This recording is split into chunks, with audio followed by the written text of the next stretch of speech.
Hi అండి, నేను మీ Rekha. Welcome back to Rekha's kitchen. ఈరోజు ఈజీ ప్రాసెస్లో టేస్టీగా హోటల్ స్టైల్లో లాగా వడ ఎలా చేసుకుందామో చూద్దాం. ఇలా చేసిన వడలు మనకు లోపల సాఫ్ట్గా బయట క్రిస్పీగా చాలా బాగుంటుందండి. మనం ఇంట్లోనే ఈజీగా హోటల్ స్టైల్లో లాగా వడ ఎలా చేసుకుందామో చూద్దాం. మనం వడ చేసుకోవడానికి ముందుగా మినపప్పుని నానబెట్టుకోవాలి. ఈ విధంగా నేను 2 కప్స్ మినపప్పుని తీసుకుంటున్నానండి. 2 కప్స్ మినపప్పుని తీసుకొని ఈ మినపప్పుని 2 టైమ్స్ బాగా వాష్ చేసేసుకొని ఒకసారి ఫ్రెష్ వాటర్ని వేసేసుకొని ఒక 4 అవర్స్ పాటు నానబెట్టుకోవాలి.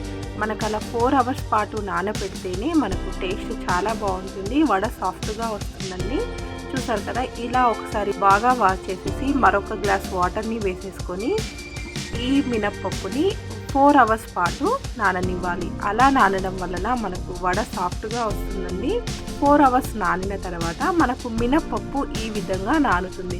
మినప్పప్పు మనకు ఎంత సాఫ్ట్గా నానితే మనకు వడ అంత సాఫ్ట్గా వస్తుంది. ఇలా నానిన మినప్పప్పుని మిక్సీ జార్లో వేసుకొని కొన్ని వాటర్ని యాడ్ చేసుకుంటూ సాఫ్ట్గా ఉండేలాగా మిక్సీ చేసుకోవాలి. మనం వాటర్ ఎక్కువగా వేయొద్దండి, కొన్ని వాటర్ని మాత్రమే వేసుకొని ఈ విధంగా కొంచెం తిక్కుగా ఉండేలాగా మిక్సీ చేసుకోవాలి. మరీ లూజ్గా చేసామంటే మనకు వడ చేయడానికి రాదండి, పిండి సాగిపోతుంది.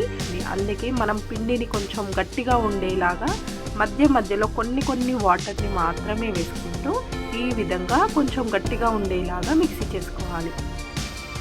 చూసారు కదా, ఈ విధంగా గట్టిగా మిక్సీ చేసుకుంటేనే మనకు వడలు కరెక్ట్గా రౌండ్గా వస్తాయి. ఇలా మిక్సీ చేసిన పిండిని ఒక 5 మినిట్స్ పాటు బాగా కలుపుకోవాలి. మన టేస్ట్కి సరిపడా సాల్ట్ వేసేసుకొని ఈ పిండిని ఒక 5 మినిట్స్ పాటు బాగా తిప్పుతూ కలుపుకోవాలి.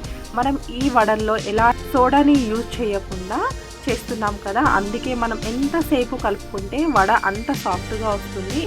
ఇలా 5 మినిట్స్ కలిపేసిన తర్వాత డీప్ ఫ్రైకి సరిపడా ఆయిల్ పెట్టేసుకొని మనం వడ చేసేటప్పుడు చేతికి వాటర్ని అంటుకుంటూ వడని చేసుకోవాలండి. చేతికి వాటర్ని అంటుకుంటే మనకు వడ ఈజీగా చేయడానికి వస్తుంది.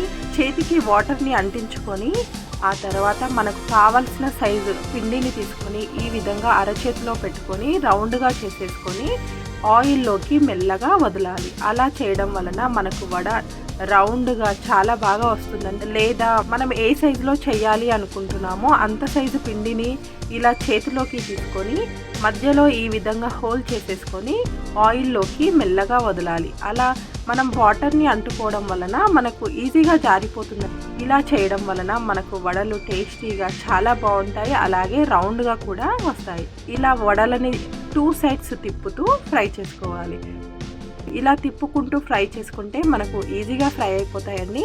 మనకు వడలు ఫ్రై చేయడానికి హై ఫ్లేమ్లో పెట్టుకొని ఫ్రై చేసుకుంటే మనకు ఈజీగా ఫ్రై అయిపోతుంది.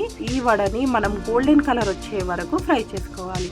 ఇలా గోల్డెన్ కలర్ వస్తేనే మనకు లోపల వరకు ఈజీగా కుక్ అవుతుంది, టేస్ట్ కూడా చాలా బాగుంటుంది. చూసారు కదా, ఇలా గోల్డెన్ కలర్ వచ్చిన వడలని ఒక ప్లేట్లోకి తీసేసుకొని మిగతా వడలను కూడా సేమ్ అదే విధంగా చేసుకుంటే మనకు టేస్టీగా ఉండే వడ రెడీ అయిపోతుంది. మనం ఇలా సింపుల్గా ఇంట్లోనే హోటల్ స్టైల్లో లాగా వడని రెడీ చేసేసుకోవచ్చు.